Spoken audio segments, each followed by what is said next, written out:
Hello friends and welcome back to Too Many Minis. My name's Ossie. Today I wanted to have a little look at a product that has been helping me with my tanks in a major way. Let's have a look at it. So I've got a tank here. It's a Drakozan armored transport and it's one of the Solar Auxilia. It's a big transport that came in the Solar Auxilia battle group. What you do is you just give this thing a shake. It's enamel panel liner. It's like thinned enamel paint, I think. It has a really strong capillary action. So you just touch with this small brush that comes built in, and you just touch it into a crevice or onto a rivet, and it will run around it. It will run into the crevice. It will run along. It's kind of anti-gravity. It does amazing things of going up as well as down. You generally want to tip some off your brush unless you want to really get a lot on there. You kind of play around with it and you'll get a real sense of how it works. And I'm using the dark brown over a grey. Now all I've done on this tank so far is I've primed it grey, kind of mid-grey. I've dry brushed it with a lighter grey, a ministratum grey. And then I've done the metallic areas, kind of base coats basically. And that's the stage at which I'm using this. And I'm being pretty generous with it, going around and basically all the points where two surfaces meet, all the rivets, they're all getting a bit. You can see there I'm putting a bit more on. It just kind of disappears. It's quite subtle. I think this is the dark brown. I think the lighter browns will be really subtle. There's sort of sandy ones and all sorts. The black one I'm interested in for having a slightly more extreme effect. When it dries, it is quite subtle, but what you see is, I think if you put a varnish layer on, it would just run into the crevices, but because I think I haven't put the varnish layer on, it slightly sort of bleeds into the acrylic paint around it. You can see there I've just dotted a bit off with my finger, but it doesn't just do the lining on the edge, it kind of slightly stains the area above it, and I really like that effect for tanks. I don't know what else I'm going to use it for so far, just tanks and big walkers and stuff, vehicles basically. It doesn't show up as much on the metallic paint, I've noticed. That really might want the black one, or maybe it just isn't the thing for that.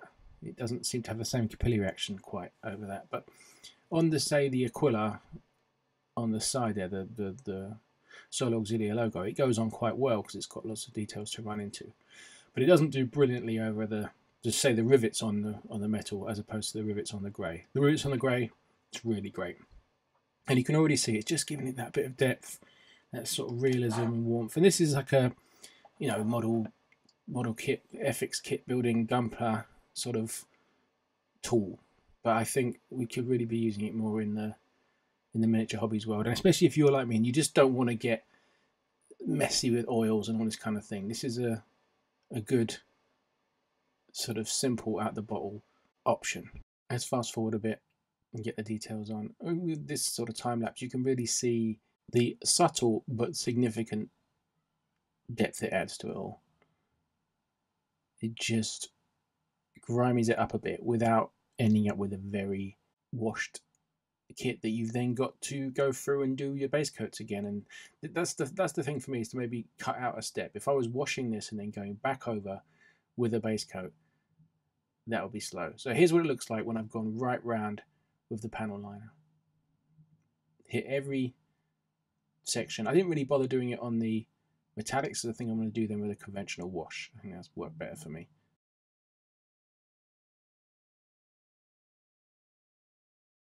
Here's the tank I finished this week.